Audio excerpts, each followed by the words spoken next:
Alleluia, Alleluia, Alleluia,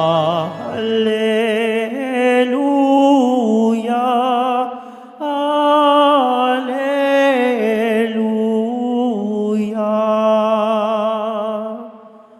Mapalad ang mga dukha na tanging Diyos na lumikha, ang pag-asa at adika. Alleluia, Alleluia,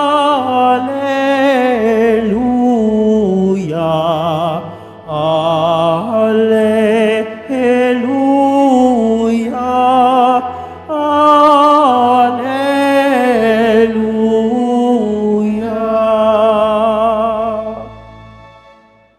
Sumainyo ang Panginoon. At sumairin. Ang mabuting balita ng Panginoon ayon kay San Mateo. Papuri sa iyo, Panginoon. Noong panahong iyon, sinabi ni Jesus sa kanyang mga alagad, "Huwag kayong mag-impok ng kayamanan dito sa lupa. Dito'y may naninirang tanga at kalawang at may nakapapasok na magnanakaw. Sa halip, impukin ninyo ay mga kayamanan sa langit. Dooy walang naninirang tanga at kalawang at walang nakapapasok na magnanakaw. Sapagkat kung saan naroon ang iyong kayamanan, naroon din naman ang inyong puso. Ang mata ang pinakailaw ng katawan, kaya't kung malinaw ang inyong mata, maliliwanagan ng buo ang katawan. Ngunit kung malabo ang inyong mata, madirimlan ng buo ang katawan. Kaya't kung ang liwanag ay nasa iyo, ay kadiliman pa, napakadilim niyan."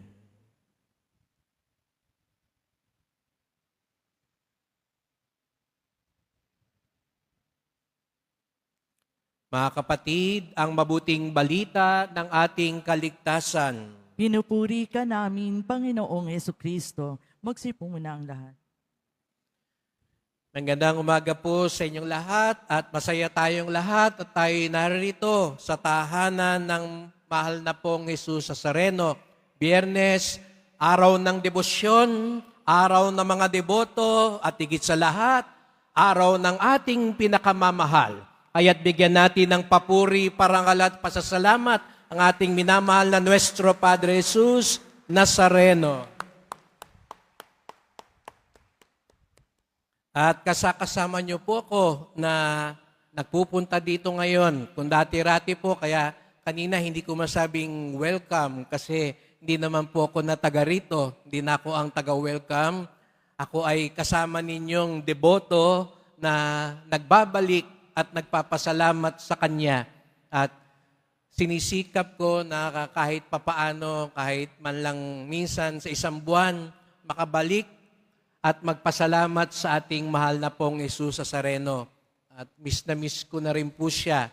Ngunit gaya nga ng sabi ko noon, nung ako'y umalis dito sa Quiapo, papuntang Bataan, dala-dala ko rin naman po ang mahal na pong Jesus Nazareno sa Bataan. Pero kayong mga deboto, no? Miss na miss ko rin ho kayo kasi dito ramdam na ramdam ko sa inyo ang talagang nag-uumapaw na pananalig, pasasalamat at pagtitiwala sa Diyos. Amen? Ang talagang naniniwala na sila'y babasbasan, paghihimalaan ng mahal na pong Jesus Nazareno, itaas nga ang kamay at pumalakpak ng mas malakas.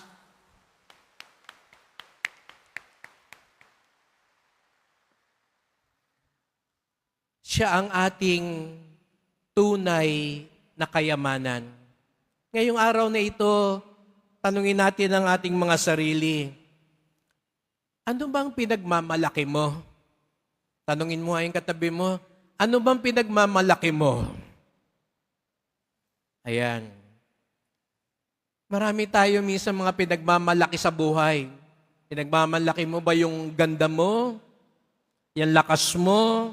Yung talino mo? Pinagmamalaki mo ba yung anak mo kasi nag-a-abroad na siya ngayon, nagpapadala na sa'yo ng dollar?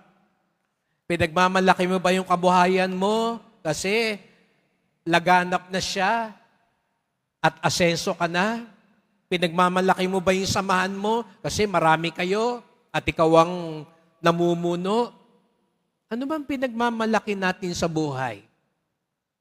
Ngunit mga kapatid, magandang tanungin sa atin din, yan bang pinagmamalaki mo, hindi makukuha at mawawala? Alam niyo po, no?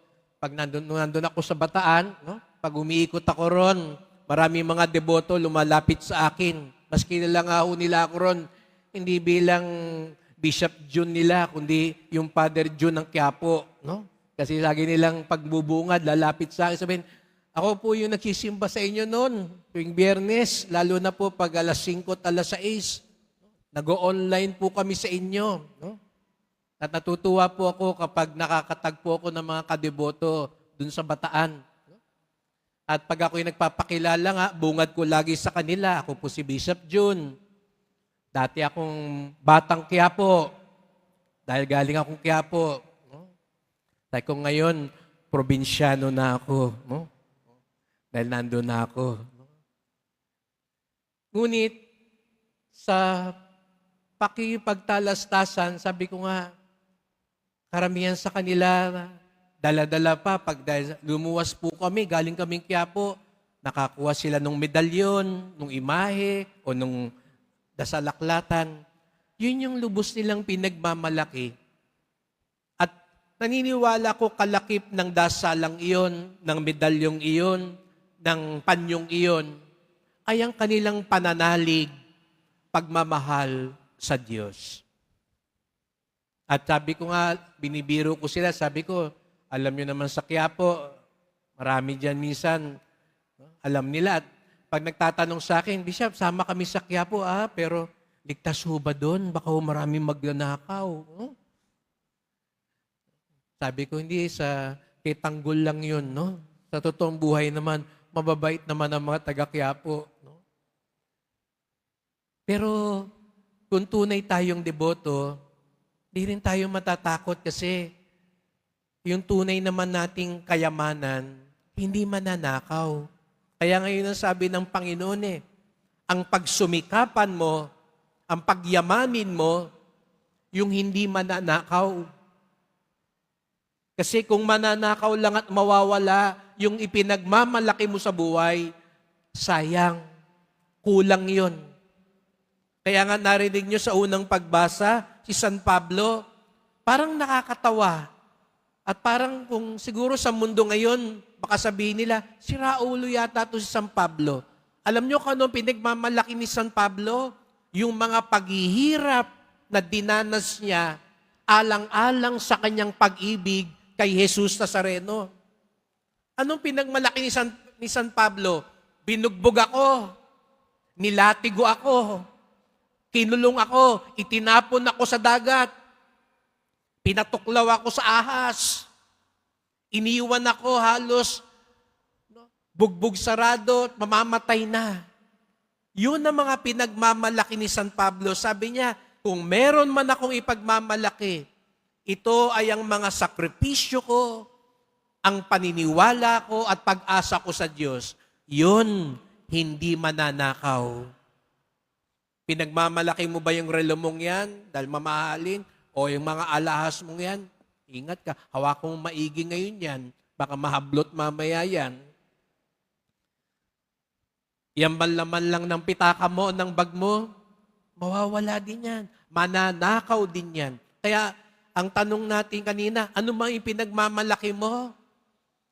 Ang ikalawang tanong, mananakaw ba yan o mawawala rin ba yan? Dahil ang tunay na maipagmamalaki, hindi nawawala. Kaya yun yung ating idasal. Opo, marami tayong dinadasal sa mahal na pong Jesus Nazareno.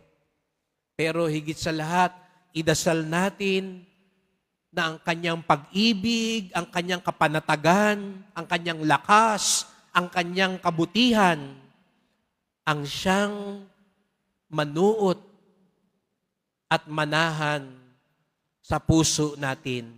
Huwag lang natin sabihin sa mahal na pong Jesus Nazareno, punuin ang bulsa natin at bankbook natin. Punuin niya ang puso at isip natin. At paano natin malalaman na talagang maipagmamalaki yung meron tayo sa buhay? Sabi ko nga ho sa inyo, pare-pareho tayo ngayon nagpapakita dito sa mahal na pong Jesus Nazareno. Ang tanong ko ngayon, yan bang ginagawa mo? Yan bang inaasam mo? Pag dumating ang punto, maiharap mo ba yan sa mahal na pong Jesus Nazareno? Buong pagmamalaki mo bang maipapakita yan sa Kanya at maiaalay yan sa Kanya? Darating ang panahon, mga kapatid, haharap tayo sa Kanya. At yun ang pagkakataon na yung pinag-ipunan mo, pinagsikapan mo, pinaghirapan mo, ipapakita mo sa Kanya. At sasabihin mo sa Kanya, ito po ang alay ko sa iyo. Kaya ang tanong, malakas loob mo kayang ipakita yun sa Kanya? Yung ginagawa mo ngayon, may ipapakita mo ba sa Kanya yan? O baka mahiya ka pagdating sa panahon na yun, hindi mo, halos itago mo sa Kanya. Yung relasyon mo ngayon, yung negosyo mo ngayon, yung ginagawa mo sa politika ngayon, yung ginagawa mo sa samahan ninyo ngayon, yung ginagawa mo sa eskwela ngayon, maipapakita mo ba yan sa pong Nazareno? Yung mga sinasabi mo sa mga kaibigan mo, sa mga kabarkada mo, yung mga pinag-uusap-usapan ninyo, yung mga pinagchichika-chikahan ninyo, masasabi mo rin ba yan sa pong Nazareno? O baka sabihin mo, ay, hindi po, Father, wag yan. Ang sasabihin ko lang sa Kanya, nagpupunta ako tuwing Biyernes sa Quiapo. Ang sasabihin ko lang sa Kanya, namamanata ako. Pero hindi ko sa Kanya sasabihin yung ginagawa ko doon sa opisina ko. Nakakahiya po. Yung ginagawa ko sa bahay namin. Yung mga pinupuntahan kong ibang bahay, hindi yung bahay namin. Hindi ko sasabihin ko sa Kanya kung saan yung pinagkakagasusan ko. Mabibisto, nagsusugal ako, nagdodroga ako, nanunuhol ako. Kaya tanungin natin maigi ang sarili natin, maihaharap ba natin yan? Maipagmamalaki ba natin lahat yan sa mahal na pong Jesus Nazareno? Dahil yun ang tunay na yaman. Yun ang tunay na makapagbibigay saya sa atin sa buhay. Kaya't mga kapatid, sama-sama tayo ngayong magdasal. Mahal na pong Jesus Nazareno, narito naman kami, iyong mga deboto, mga nagmamahal at nagtitiwala sa iyo. Marami po kaming hiling. Marami kaming inaasam na sa tingin namin, ito ang kayamanan, ito ang magbibigay galak sa aming buhay. Nawa, ang hinahanap namin, kayamanang hindi mananakaw, hindi mauubos, hindi mawawala, kung hindi kayamanang tunay na nanggagaling sa iyo para sa aming ikabubuti. Pag-ibig, pagpapatawad, katarungan, katotohanan, pagkakaisa, at marami pang banal at mabuting bagay na galing sa iyo. Nawa, pagharap namin sa dulo ng aming buhay sa iyong harapan, ang ipinagmamalaki namin dito sa lupa, maipagmalaki din namin sa iyo, sapagkat doon masusukat kung ano ang nilalaman ng aming puso, ano ang tunay naming hinahanap sa buhay. Gabayan mo po kami lagi.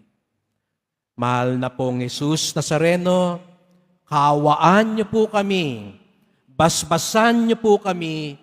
Amen. Amen.